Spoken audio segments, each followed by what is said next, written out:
Olá, você está no Estudo Central, o estudo dirigido da Palavra de Deus, um canal da Igreja Central de Sorocaba, e é um privilégio ter você. Você já pensou que um dia estaremos na presença de um Deus eterno? A minha pergunta para você é: será que é possível a seres pecadores como nós um dia estarmos lá, no lugar onde não haverá pecado? Essa é a pergunta que a gente tem a resposta no estudo de hoje. Fique conosco e não saia daí.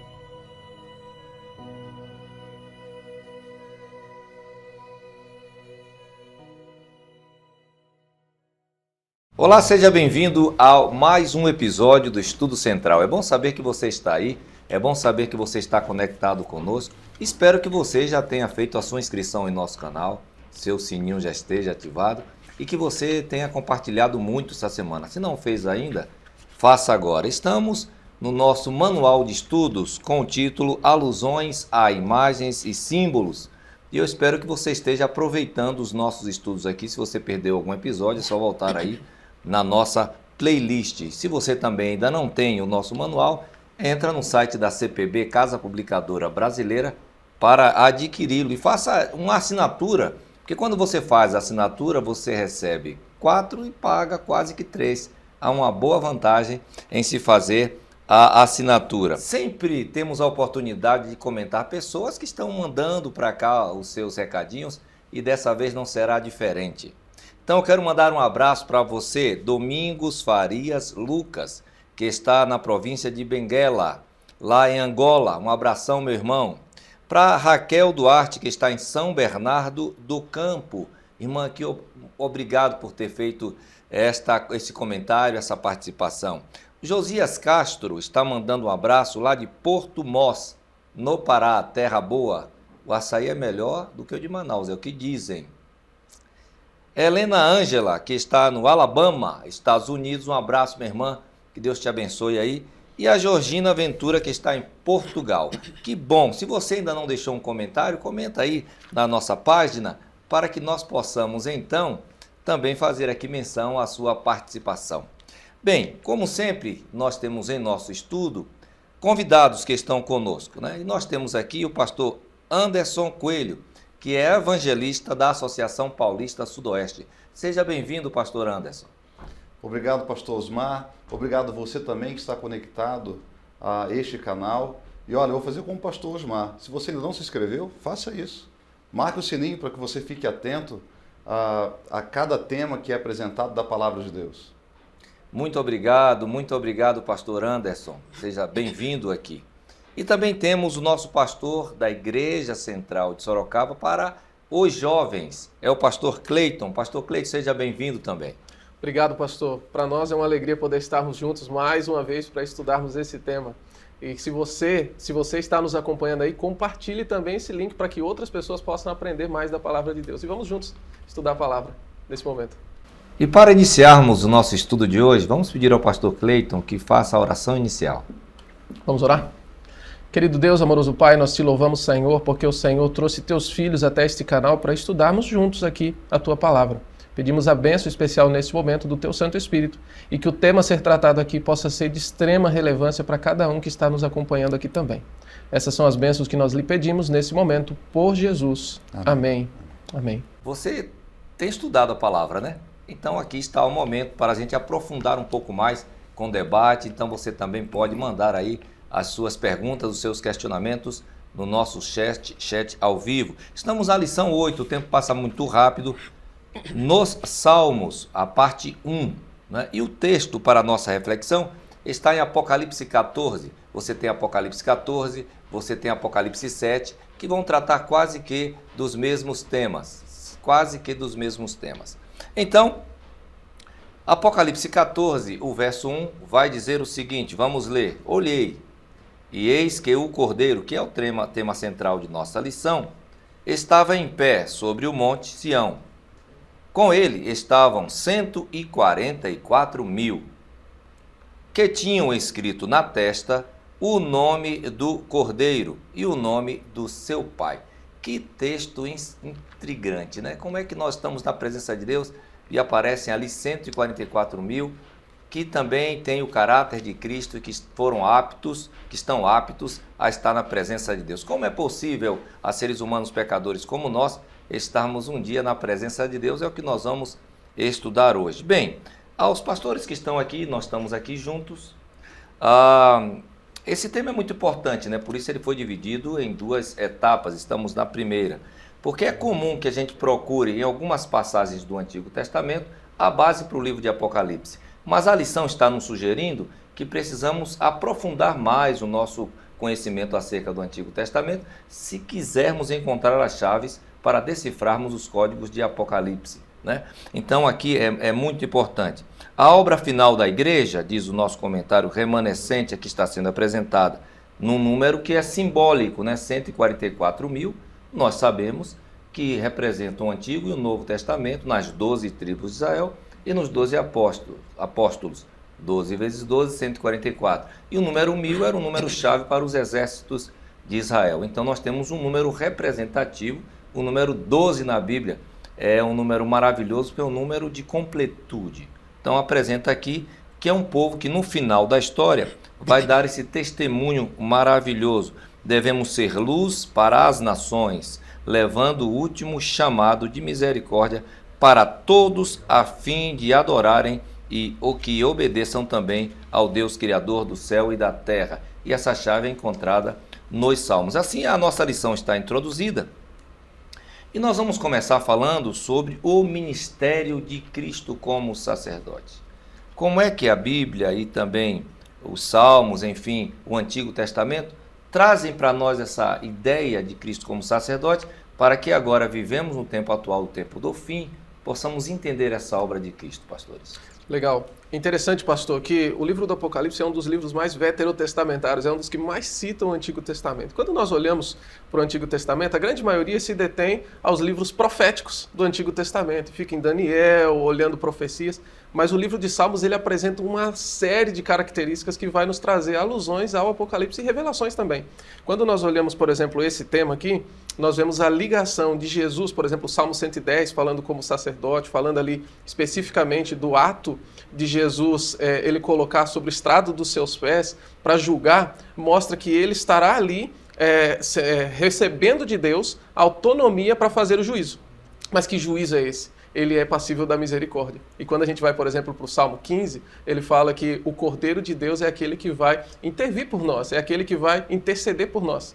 E essa é a esperança. Porque se nós ficarmos olhando somente um Deus que morreu para nos julgar, isso cria uma certa repulsa, que Deus é esse que vai me condenar. Mas ele não só é o que julga, mas é também aquele que intercede. Isso é muito interessante. Como sumo sacerdote, o papel dele é de fazer a expiação e fazer principalmente a intercessão entre o Pai, para que possamos ser considerados justos e possamos entrar no santuário, recebendo de Deus a vitória final. E a compreensão aqui do livro do Apocalipse, e como apresentando Jesus como nosso sumo sacerdote, é fundamental nos lembrarmos que lá no Antigo Testamento, Deus pede Moisés para construir um tabernáculo, né? E esse tabernáculo, ele é uma figura de uma cópia, né? Ele é uma cópia do original que está no céu. E Moisés, ele constrói esse tabernáculo exatamente sem acrescentar ou tirar como Deus pediu para ele escrever. E quando a gente lê o livro do Apocalipse, por exemplo, a gente observa dentro do livro algumas imagens e figuras deste santuário. E Jesus é apresentado como o nosso sumo sacerdote, como, por exemplo, o nosso comentário da lição está repleto de imagens do santuário e mostra o livro do Apocalipse sendo apresentado assim. Nós encontramos o candelabro do santuário, em Apocalipse 1, verso 12, a sala do trono, em Apocalipse 4, o altar de incenso, a arca da aliança e outras referências ao templo. Então você observa que olhar para o Antigo Testamento e o santuário é a chave também para o entendimento da obra de Cristo como nosso sumo sacerdote. Olha que maravilha, né? E se a gente parar para avaliar, assim, esteticamente, se você pega os móveis do santuário, eles estão dispostos em forma de cruz. Não sei se você já percebeu isso. Você tem o altar de sacrifício, aí você tem a pia formando os pés da cruz, ou o pé da cruz. Aí, no centro da cruz, você vai encontrar o altar de incenso. À direita uma mesa e à esquerda um candelabro, formando os braços da cruz. E à cabeça da cruz você tem a arca da aliança. Então, na verdade, o ministério de Cristo já estava representado. Por isso que Deus disse, olha, você não vai colocar as coisas como você quer. Eu tenho uma mensagem a passar de um Cristo que começa como oferta e termina como sumo sacerdote. Todo o processo, todos os móveis ali vão lembrar de Cristo. Então isso é muito importante, a intercessão de Cristo aqui vista. Daí, a lição vai tratar sobre a importância do Monte Moriá, que é chamado de Monte Sião. Nós sabemos que houve uma intercessão poderosa ali no Monte Moriá, que foi aquele pedido que Deus fez a Abraão. Agora, sobre o Monte Sião, nós temos um grupo de pessoas ali, né? Sobre o Monte Sião. Então, como é que vocês veem essa importância e como é que a Bíblia está trazendo? Porque Davi escreveu muitos salmos sobre Sião, né? Então, qual a importância de se ver esse monte e aquele sacrifício que parecia ter sido interrompido, mas o Cordeiro veio, que é a história de Abraão, enfim. Como a gente pode ver essa importância do Monte de Sião dentro do livro de Apocalipse também agora? Eu citei o Salmo 15, porque a pergunta que o salmista ele faz aqui, ele fala assim, quem habitará no tabernáculo? E quem há de morar no teu santo monte? O Salmo 24 também fala sobre isso. E aí eu tirei alguns pontos importantes aqui daqueles que poderão adentrar no santo monte ali, no tabernáculo, né? Uma das características, no verso 2, fala sobre a integridade e justiça, no Salmo 15. Aí ele fala também sobre a verdade no falar, no próprio verso 2. Ele fala sobre a pureza de coração, no Salmo 24, verso 4. E ele fala ali também o relacionamento com Deus. Qual é o paralelo disso? A lição ela vem trazendo para nós aqui o livro do Apocalipse, o capítulo 14. E aí eu fiz o paralelo, tentei fazer uma conexão aqui com esse texto. E a Bíblia me diz aqui no Apocalipse 14, do verso 1 ao 5, ele diz o seguinte: aqueles que recebem a marca de Deus, ali os 144 mil, eles são irrepreensíveis, eles são fiéis a Cristo e eles têm o nome de Deus, ou seja, o caráter de Cristo, revelam a Cristo no seu caráter. E o mais fantástico aqui é que eles são fiéis a Cristo. Porque por mais que nós tentamos ser irrepreensíveis, corretos, fiéis, justos, no falar também, né, com a verdade no falar, não há uma característica que nos dê autonomia para adentrar no Santo Monte que não seja fiéis a Cristo. E é isso que o salmista ele vem trazendo aqui também, essa é a relação desses dois textos aqui. E uma das coisas importantes é o caráter, né? Quando fala ali sobre o nome do Pai na fronte ou na testa, significa uma decisão racional de viver o reflexo de Deus, né? O caráter de Deus. E qual é o caráter de Deus? Está no tema da próxima lição aqui, né? No próximo dia. E ser íntegro é um desafio para um pecador como eu. É talvez, a pergunta, né, de nossa lição hoje. Como é que pecadores podem estar na presença de Deus? Como um pecador como eu, ou talvez você também sinta assim, mas como eu posso adentrar na presença de Deus? Quando Moisés queria ver a face de Deus, Deus disse, olha, ninguém poderá ver a minha face, porque isso mataria você. E agora Davi nos desafia perguntando, quem há de entrar no Monte Sião? E aí o próprio texto do Apocalipse complementa isso. Nós estaremos no Monte Sião, em Jerusalém, na casa do Senhor, no trono de Deus, por causa do Cordeiro.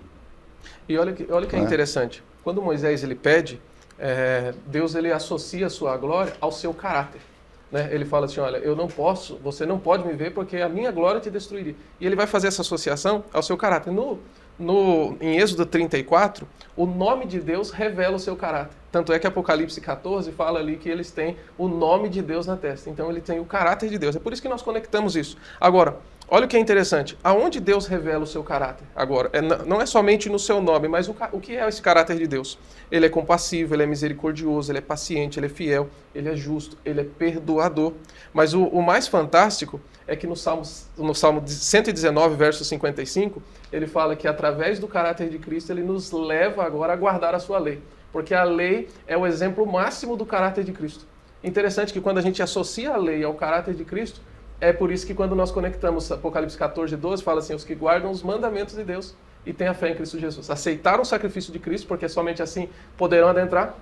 E o caráter do povo que aceitou a Cristo agora é revelado na sua lei. Isso que é interessante. E quando a gente vê caráter e a gente volta para o Moriá, que é onde começa ali aquele sacrifício que a gente não entende, né? Porque é que Deus pediu. Mas olha o caráter de Abraão. A gente encontra esses indícios dos 144 mil em Abraão, em Isaac. Ou seja, nos patriarcas, nos profetas, naqueles que andaram com Deus. E também é encontrado no tempo do fim, naqueles que vão testemunhar, né? E aí, como nós já falamos, esse caráter, a Bíblia fala da lei no coração.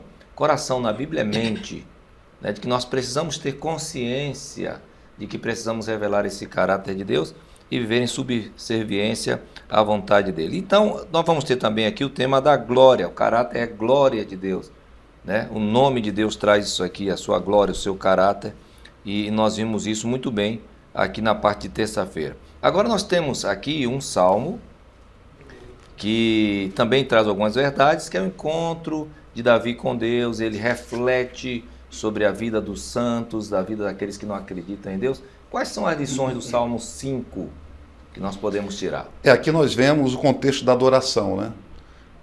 E aqui está o cerne do grande conflito. Adorar a Deus, fazer a vontade dele, ou adorar a besta e o falso profeta, né? Que é uma contrafação daquilo que Deus estabeleceu como justiça, como amor, como bondade, que é a sua lei como referência, como revelação do caráter de Deus. Então, aqui está o ponto da questão central do grande conflito. Então, Davi descreve aqui um ato de adoração. Nós escolhemos de que maneira queremos adorá-lo.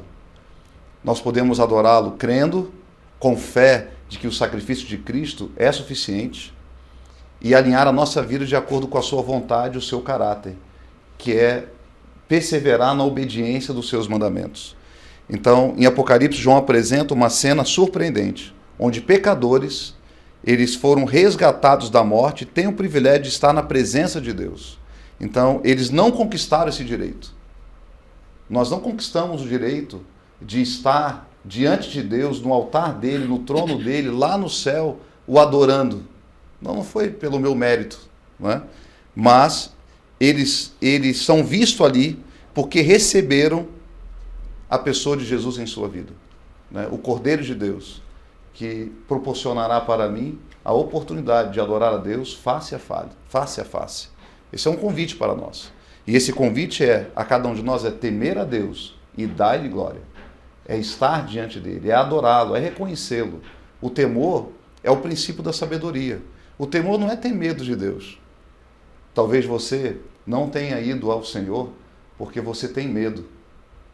Eu não sei o que imprimiu o medo em seu coração com relação a Deus. Deus, ele não é um Deus tirano. Ele não quer destruir você. Pelo contrário, Deus o ama e ele quer salvá-lo. E o convite do Senhor é que você se aproxime dele. E se você se aproximar do Senhor, você verá o quão Deus é bom, o quão Deus é amoroso, o quão Deus é compassivo e longânimo. Ele quer salvar você. Então, decida hoje adorá-lo em espírito e em verdade. Sabe o que é interessante? É interessante que Deus sempre tem um propósito de habitar com o seu povo. Sim. Em Êxodo 25, verso 8, ele fala assim: me farão um santuário para que eu possa habitar no meio do povo. Em João ali fala assim, e o verbo se fez carne e habitou entre nós, né? Então o desejo de Deus, Apocalipse 21, verso 3, fala também, né? Do santuário, que é o Deus com o seu povo. Agora, interessante que o mal, ele não pode habitar junto com Deus. E é por esse motivo que a questão de adoração, ela é o cerne. Porque se nós não estivermos reconhecendo quem Deus é, como nós vamos conseguir habitar ao lado de Deus? Como que nós vamos... Deus é santo, né? Justamente. Então, esse é o ponto interessante. Porque há uma necessidade, e o Salmo 5, né, ele fala justamente sobre isso. O verso 4, ele fala que o mal não coabita ali com Deus, né? Então, nós precisamos buscar viver uma vida de integridade. Como que nós fazemos isso? Através da adoração. E tem muitas pessoas que falam assim, eu adoro a minha forma. Na verdade, não é a minha forma, é a forma que Deus pede que nós o adoremos, né? Até que a gente já falou sobre isso, sobre a questão de adoração aqui também. Então é muito importante entendermos isso, que a adoração ela é aquilo que Deus tem pedido para nós, porque nós precisamos nos preparar, ceder sobre nós e aceitarmos o que Cristo tem para nos oferecer. E o que Ele tem para nos oferecer é a salvação, mas para isso eu preciso reconhecê-lo, eu preciso adorá-lo, eu preciso servir de acordo com a vontade dEle. E a lição identifica esse ato de adoração, aqueles que adoram a Deus, não há mentira nele. Não que eu seja perfeito, mas que eu busco viver em harmonia com os ensinos de Deus. No entanto, o Salmo 5, verso 9, apresenta também que na boca dos meus adversários não há sinceridade, não há verdade. E a Bíblia apresenta Satanás como o pai da mentira. Então, Deus nos convida a entrarmos em santidade, assim como Ele é santo.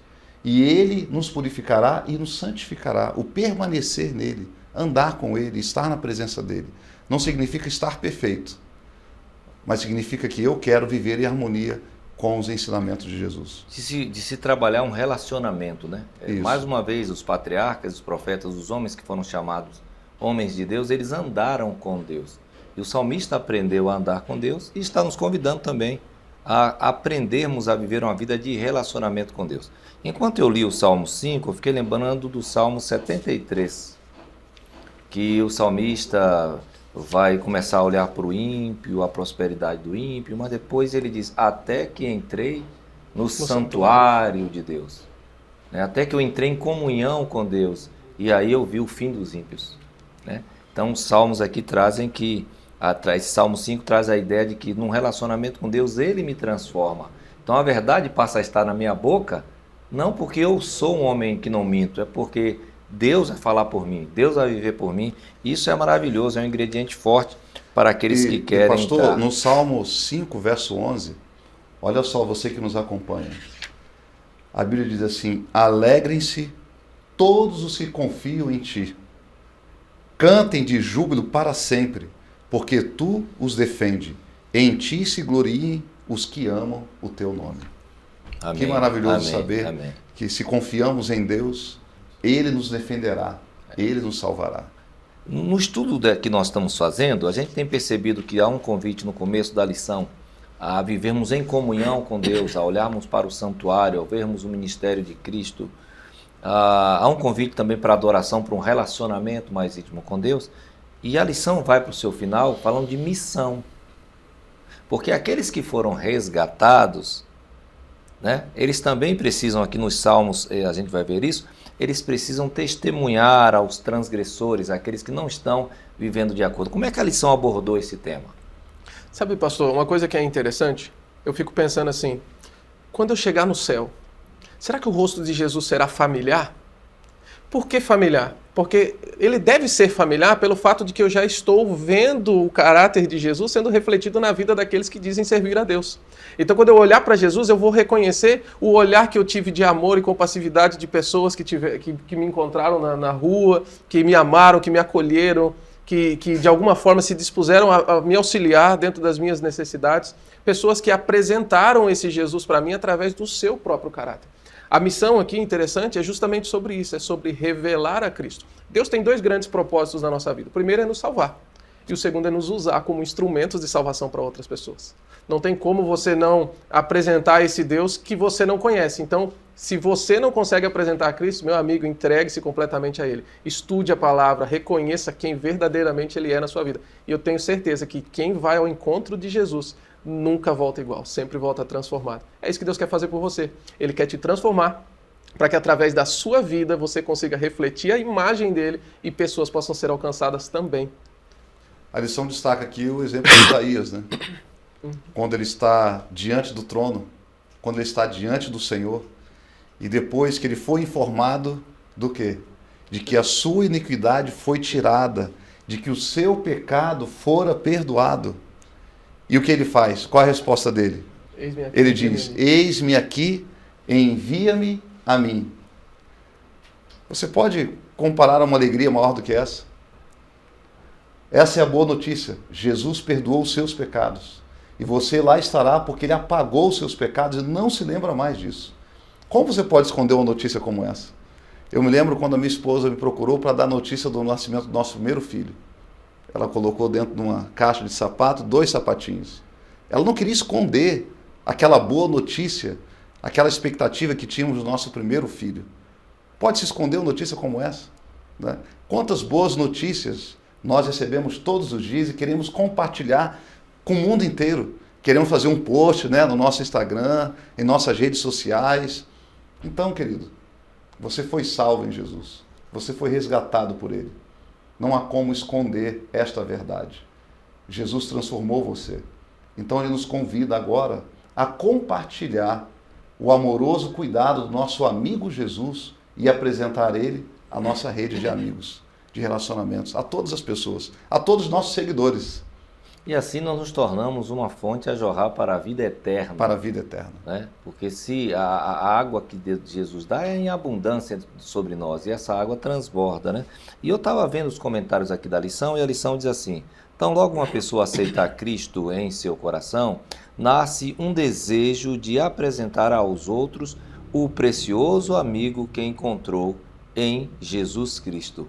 A verdade salvadora e santificadora não pode ficar escondida em seu coração.